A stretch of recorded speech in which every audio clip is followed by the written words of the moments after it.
Nah, sekarang kita lihat lebih jauh tentang bagaimana etika dalam kegiatan public relation.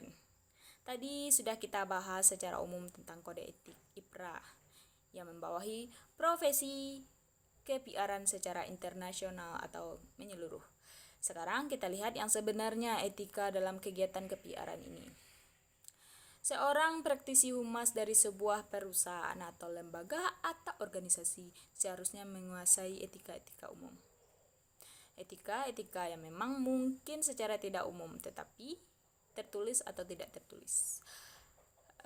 Tetapi itu mau atau tidak mau harus dipahami. Jadi tidak bisa seorang praktisi PR atau humas itu bergerak semaunya atau dengan kehendaknya sendiri.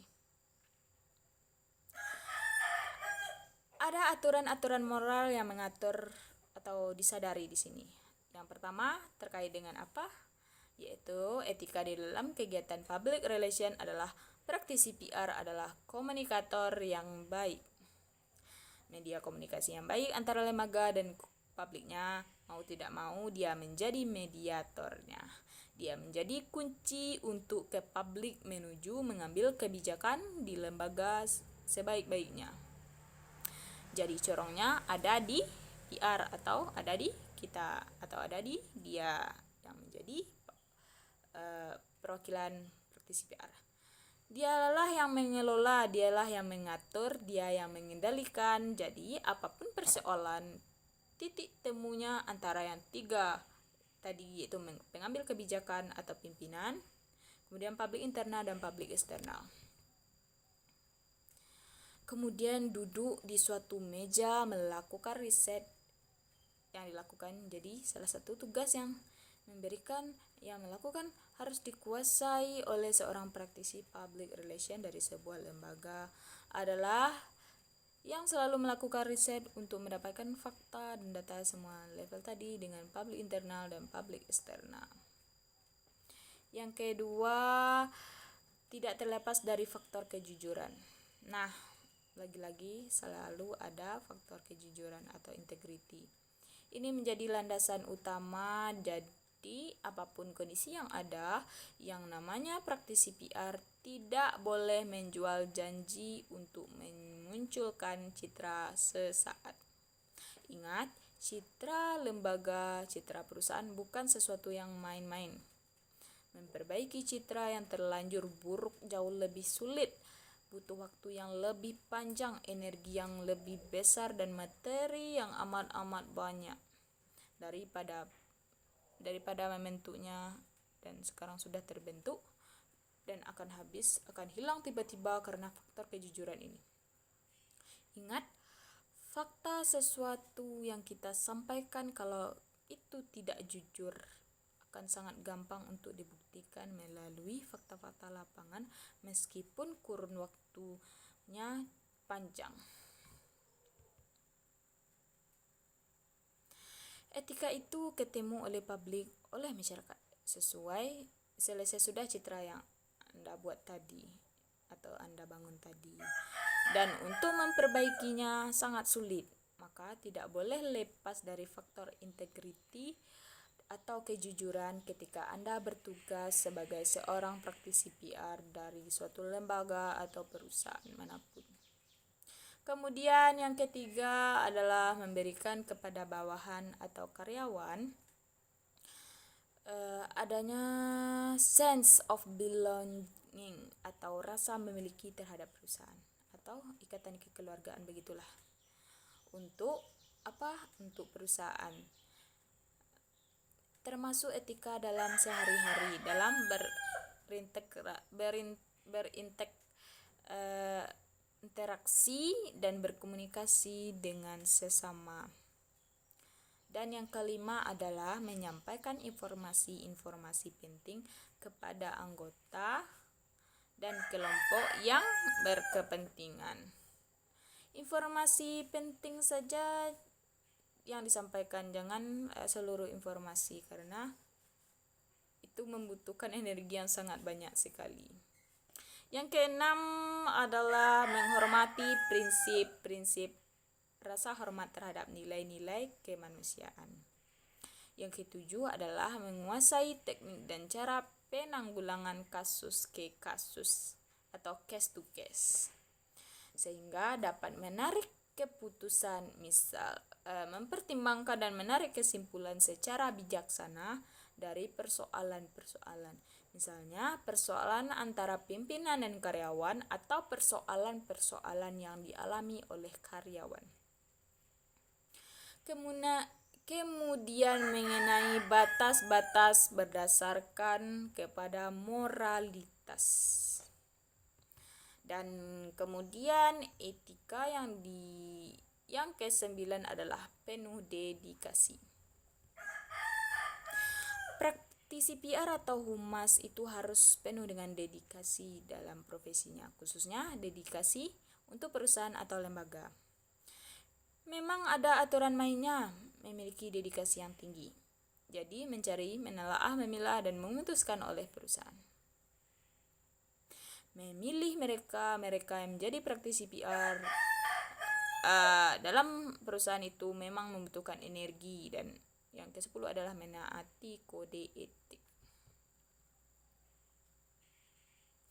Karena kita berada di Indonesia yang jiwanya adalah Pancasila maupun Undang-Undang Dasar 1945 sebagai landasan tata kehidupan sosial, diilhami dari Piagam PBB sebagai landasan tata kehidupan internasional, dilandasi juga dengan Deklarasi ASEAN pada tahun 1969 pada bulan Agustus, dan sebagai pemersatu bangsa-bangsa Asia Tenggara, dan dipedomani pula oleh cita-cita, keinginan, dan tekad untuk mengamalkan sikap dan kehumasan secara internasional.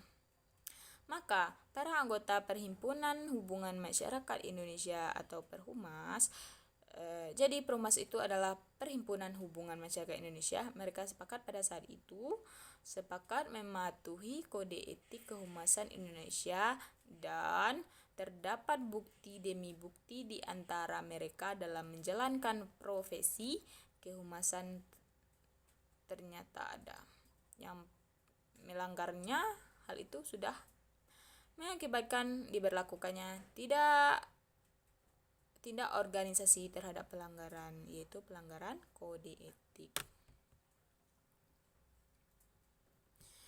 Kita coba telaah 4 pasal yang ada, yaitu pasal 1, 2, 3, dan 4, sehingga ada prinsipnya Anda bisa paham dan bisa mengetahui aturan-aturan main ketika menjadi seorang praktisi PR atau humas di suatu lembaga atau perusahaan nantinya.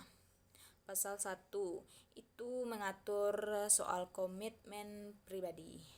Dalam kaitannya dengan komitmen pribadi, menurut aturan kode etik Perhumas, anggota Perhumas itu harus memiliki yang namanya standar moral dan reputasi setinggi mungkin dalam menjalankan profesi kehumasannya. Jadi terkait dengan standar moral dan reputasi yang setinggi mungkin. Jadi bisa Anda pahami bahwa orang yang menjadi praktisi PR adalah orang yang memiliki moral yang luar biasa dan reputasinya yang sangat tinggi. Jadi kalau bermasalah moral Anda tidak layak menjadi seorang praktisi PR di suatu lembaga. Jadi Anda harus memiliki standar moral yang tinggi. Dan yang kedua terhadap komitmen pribadi, bahwa semua anggota Perhumas atau praktisi PR yang ada di Indonesia berperan serta dan sungguh dalam upaya memasyarakatkan kepentingan bangsa. Jadi memasyarakatkan kepentingan Indonesia. Yang ketiga adalah menumbuhkan dan mengembangkan hubungan antara warga negara Indonesia yang serasi dalam terwujudnya kesatuan dan persatuan Indonesia. Dan sekarang kita akan meningkat yaitu ke pasal 2. Pasal 2 itu terkait dengan aturan perilaku terhadap klien dan juga atasan. Beberapa di antaranya adalah yang pertama, anggota Perhumas Indonesia harus berlaku jujur dalam berhubungan dengan klien atau atasan. Jadi, yang disampaikan itu harus sebuah kebenaran atau sebuah fakta. Yang kedua, tidak mewakili kedua kepentingan yang berbeda atau beberapa kepentingan atau yang bersaing. Jadi kita bermain di tengah untuk kepentingan sendiri. Itu tidak mungkin. Itu diatur dalam kode etik ini dan harus berdasarkan persetujuan semua pihak terkait dengan kondisi ini. Dan yang ketiga, dari perilaku pada klien atau atasan adalah bahwa Perhumas Indonesia itu harus menjamin kerahasiaan, menjamin rahasia dari klien atau atasan atau pimpinan Anda maupun yang pernah diberikan oleh mantan klien atau atasan Anda. Jadi walaupun sudah bukan pimpinan atau klien kita lagi, kita harus menjaga kerahasiaan mereka dalam rangka menunjang kepercayaan publik terhadap kita. Dan yang keempat, anggota Perhumas Indonesia harus tidak boleh melakukan tindakan atau ucapan yang cenderung merendahkan martabat klien atau pimpinan maupun mantan pimpinan. Dan yang keenam ini yaitu bahwa harus ada keyakinan bahwa anggota Perhumas Indonesia itu tidak akan menyerah kepada calon klien atau calon atasan bahwa pembayaran atau imbalan jasa mereka harus didasarkan kepada hasil-hasil tertentu atau tidak akan menyetujui perjanjian apapun yang mengarah kepada hal-hal yang serupa. Tetapi sudah ada kesepakatan pembayaran sejak awal. Dan yang selanjutnya adalah pasal 3. Pasal 3 dari Kode Etik Perhumas Indonesia ternyata mengatur tentang perilaku terhadap masyarakat dan media massa. Yang pertama, kode etik tentang pribadi. Yang ketiga, kode etik tentang perilaku kita terhadap atasan atau klien. Dan ternyata di pasal ketiga, kode etik yang mengatur tentang perilaku kepada khalayak umum dan media massa. Isinya apa saja? Secara umum itu sebenarnya ada 4, yaitu anggota Perhumas Indonesia harus menjalankan kegiatan profesi kehumasan dengan memperhatikan kepentingan masyarakat. Dan yang kedua, tidak melibatkan diri dalam tindak manipulasi integritas. Tidak melibatkan diri dalam tindak manipulasi integritas sarana jalur komunikasi massa. Yang ketiga, anggota Perhumas Indonesia tidak boleh menyebarluaskan informasi yang tidak benar, yang tidak sesuai dengan data empirik yang ada di lapangan. Dan yang keempat atau yang terakhir itu, anggota Perhumas Indonesia itu harus senantiasa membantu kepentingan masyarakat banyak atau bangsa Indonesia. Bahkan kepentingan 2 orang tapi kepentingan banyak orang. Dan kita berada di bagian terakhir yaitu pasal 4. Pasal 4 secara umum mengatur tentang perilaku terhadap teman sejawat, yaitu teman praktisi PR lainnya yang sama-sama kita bekerja di perusahaan atau di lembaga atau di organisasi manapun. Praktisi kehumasan Indonesia minimal harus melakukan 3 hal. Yang pertama, tidak boleh dengan sengaja merusak dan mencemarkan nama baik atau reputasi tindak profesional teman sejawat. Yang kedua adalah praktisi kehumasan tidak boleh menawarkan diri atau mendesak atasan untuk mengganti kedudukan atau jabatan teman kita dengan kita atau yang lain. Jadi tidak boleh begitu. Kita harus percaya terhadap teman kita. Dan yang ketiga atau yang terakhir adalah praktisi PR harus mampu membantu dan bekerja sama dengan teman sejawat praktisi PR lain dimanapun dan dan dengan siapapun kita harus bisa menyesuaikan diri. Jadi kita perlu